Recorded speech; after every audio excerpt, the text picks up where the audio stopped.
ما هو ربيتو يعني عزم ما رمني نما الجال دفع جاسو هذا سيقله وردا قرتي وردا نسكيسو بير كيسا وردا كنت ابراهيم تفوتي بيفتو اكلت فاني واتي بيفتو تفورا تي بير كيسا غنو فتيان فانو اسو جراني انو غافن ليلي تفورسن السلام عليكم ورحمه الله وبركاته دير جرتو هردوتو تاكي خبجنتوتا جالتنتوتا المان رورا شمار كفوني خرمتي اددا قبدا وندي غيسلام سلامتن تينيتن جاللا تنن رابو كيت سمبر هاگه سوسين جچا ايغا بوليا قيا نغام بيفتو بير دقه منتي غليدين جرا ان شاء الله تعالى هنا وردا بيرن جرا وردا سلام السلام عليكم ورحمة الله وبركاته. جرجرتني وردفتوتا في قبيلتوتا كينيا كمينا قبضني جرتني جواتني سنجتا ونوغا الحمد لله بام بلالين بيفتو برالي دقه أنا اللين قامالي دقه چتورتا جيتن ادو تكدران تآره اما انت نغا خير وام داو ربي اقول بايش ما تسقبي سجيتن ترجي تكنات ايغا وردايا ملا غرته سندبته غنات ديبي ولين جنة درا ان شاء الله تعالى غنا وني كنا سمبرتين درانو دي ناموس قبدا ناموس قبيترا ججرتي ببلايتو وان دو اوبسان دبرسي اكو مغرتي ومن رومو راس بي اوبسنتي اكو من رومو را ما ابو اوبسن نرا دومي جرا هندو من ربي غرتي اوبسن ملس يادا بلو اوبسي مالي في راكو غردو خس دبر ديرو اما الحمد لله رب العالمين خرم غرتي ما دو جرا اما تنافو ادي ايوه اما تنافو ان شاء الله تعالى مال غوتن بيتا مليون ما جت بيتا ابدا يوني خان غورن ابدا يوني خان غورن واتك غرتي وني فرمان دو هنجرو غلطي تسن جيرتو سيغله انا سمتين دويت مدبراز جت بيجو تمام دويت دبر ماله نخايون غورتين ابدا غرتي غلطي تسن جيرتو يتيچو مال فينا يوني شين غله يو غلطني نتي غلطا يوي تراي دوغا غلطني ورداني سوق غرتي دان نخان سيغور نان جت غافا سلا غرتي اتي مرادن سندورا شكيدن قلبي نواد نوبد دورا شكيدن حال قلبي تنرابته اوسون ديمني اوسو غرتي بلوم بربادن ديمني نخانا غورا دو جنن ديدي ديمتي تبرا خيسا بوته اوسو لا غرتي لبو قبدا الاد اللي قبدا الاد سوري اللي خسي جساده اشينا تجرا رامباتو اوسو سجارا دو ديبورا ديبوتافي اجته چويون ارله يوني خانا غوته غرتي نما جالا سنا ستين ارجن ابدا هنغلو جتچو اولي سي نان جتتر سيغال يتر تكم اكم غدو يترته انغرته وردله مرنيتين غاركه ان شاء الله تعالى وردان جتو ولمان وبنا وردا تديبيتين وردا وجي وان تخناو تيميون داو ان شاء الله تعالى ربنا دول كون جرجرين جه ان جرجرا غرته جرجرا ارت تنجرو اسن دول غادي دمله جرو غواتو خيستين خارن فدا انغبامت اچي گچ قبي خن كم نن خارن غولتو بدا مالي فقط يرجرتي وريشين نفاقنا wanni kati jarjartumo wardaaga obsite garte nam jiru dunya dana وان قيسر وغير تنتم وان yeroni saati amma si yeroni saati ما ستو ديمنه مشاكل ركو ملي تكماتو ميمال وان قيسر قم waan keessa jiru qabnu nan beera yeroo tun barni deemti ilma namaa kana yeroo انا deemti قيسر يرانه نغان غمچو قيسر يرانه تشي فودون دمنه nan beera bar amma yeroo tun deemti mitire isinisi wama tafakkaatu dubbatti dhageeffadhu warri hoomitti ni bareessu wama tafakkaatu dubbata nutti dararama waan ta'eef keessafu oromoon nurraa jiraatu dhaban osoo nuti silaa gartee qilleensa bareedaa arganne waan gartee viidiyoo marrullee viidiyoo hiraarii miti viidiyoo bareeddu gammachuu waan gartee guyyaan gammachuu waan dhageenyu marre obboleeyyan keenyallee nafuura irraa fudhatanii du'aa illee nu godhan sigare irratti isin yaada wal jalii gammachuu jechuudha. Oromoon teenya bal'oo yeroo nuti gartee xiqqishoo rakkoo seenne yaa rabbi rakkoo keessaa baaset hogga xiqqishoo nuti gartee alhamdulillah rakkoo keessaa baanet yaa rabbi biyyattiin deebisinii jiruu daraaramta gartee ta'e gammachuu isin haa kennutti dararamtee jirti. Kanaafuu isinis waan fakkaatu dubbatti waan gartee hordoftoonni waan fakkaatu dubbata namni yaada adda addaa burkisiisa. Hordoftoonni kun aboota miifuu dhisiitu itti balleesse ati gartee itti garagaltee michiyoota taphatutti jirtanii yeroo irratti oofuu jirtanii jedha. Dhugaadha yeroon namni kun gartee osoo bifa foon osoo foon yeroo intala duraan taane isheen yeroo eenyu maal turratti oofare na dhiirti guuturaachi gortee ne rumtoo. Bar nan beeka sanii miti yaada. Amma wardaala. Tol kayatu inu yaar saqiyatin si fuudhan jiru je'uun jiru duraan barati duraan ati balleessitee miti ema balleessi osoo Oromoon tigi tun. Waan deessee ishiin garagaltee natti garagaltee duruu kana itti tunoo gaafa fuutee faa na gussitii bu'aa. Maaliif si gussitii wardaa bara jaartii itti guddoodha maaliif si gussitii? An duraan isa fuudha kan irraan qabu duraan qaba anamala karaa gabaa deemu. Amma natti garagaltee jettee bara ishii gara nagachoo don garan gadini.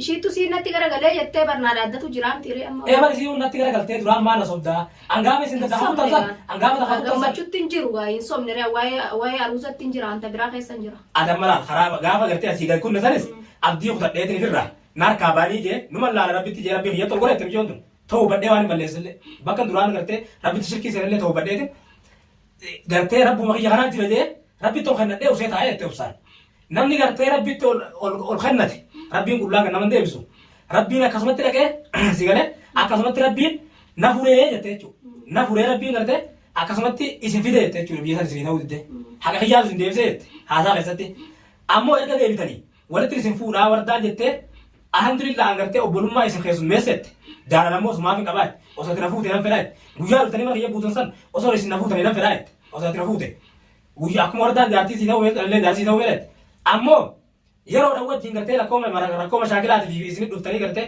qubatuu dhabuu keessanii wajjin yeroo nutti oofteet yeroo san keessatti wardaanis hayyeessitti fuudhaa jechaat yeroo tana oofaa turteet abdiidhaan godhadheet efa wardarraan dhufte duraan gartee wardaan didaa turte ammoo efa wardarraan dhufte alhamdulillah jeetin obboleeyti rabbiiti akka masaanutti illee laalumchi yoo tana gartee yoo abrahaami na fuudhallee obboleetiiti yaa jeetin agartee abdatee ture isilleen obboleetii jettee abdattee turte edaa garaan isiidhaa akkanaa jette ammasii.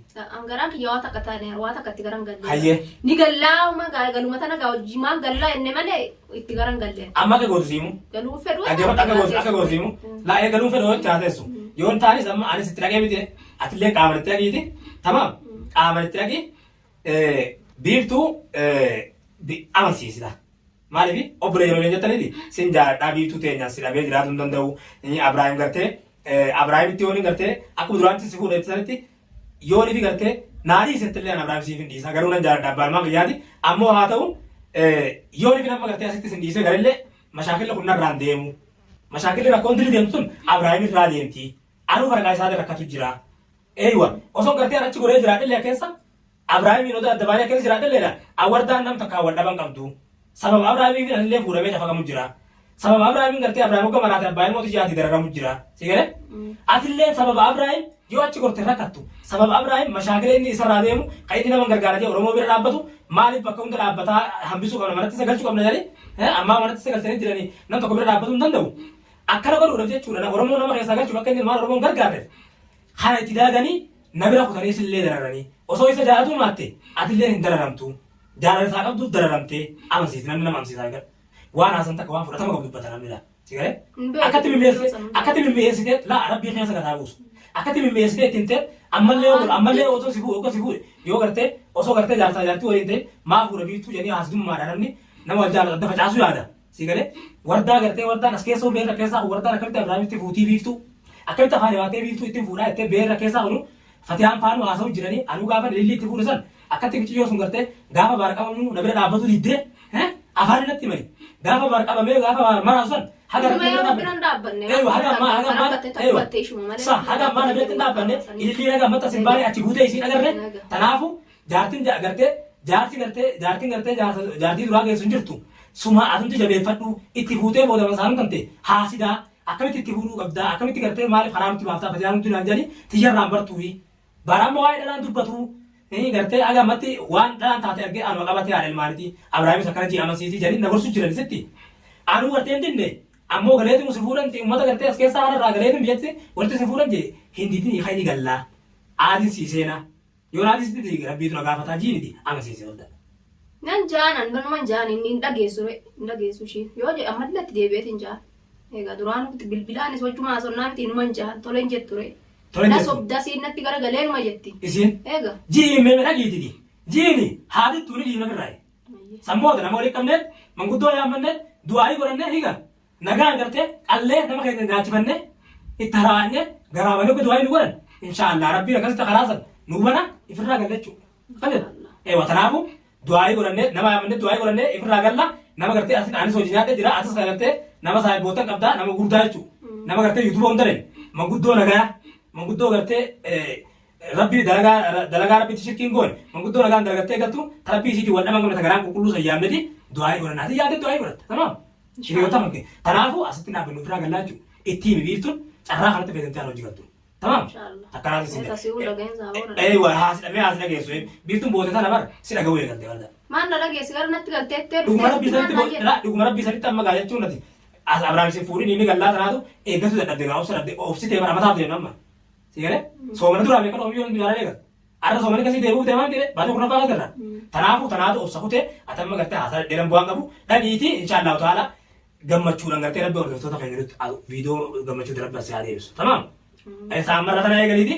Inshaallahu ta'ala rabbi nagaan nu haa bulchu. Nagaan bullee ganama akkuma bullee deemtee biiftuu bira dhattee biiftuudhaan amansiifta biiftuu jechuudha.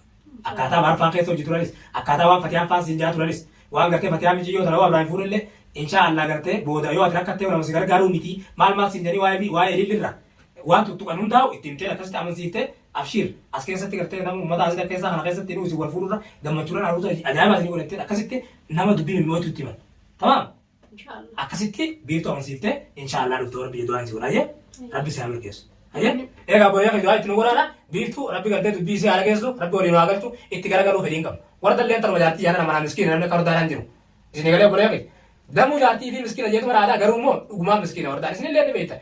Afaan babbareeddee akka namatti gartee waan taane naasoo jechuun wardaa miskiina tana nama tuttuquu afaan keessa haan nama ciniintu kunoo hullisiidha kanuma miskiina yeroo hunda mataa qabteetu naasoo jechuun boyyaa kan. Tanaafu du'aayi godhaa fi inshaallah du'aayi nu godhaadha rabbi gartee biiftuu tanaatu lola gartee ajaa'iba eegaluudhaa deema. Akka waan nama jaalatetti himu jirtu jechuudha. Tanaafu du'aayi nu godhaadha inshaallah ta'ala wardaan dhayxee akkuma dhagetti haa amansiiftu. Rabbiin gartee nurraa haa laaffisu inshaallah ta'ala nagaan nuti.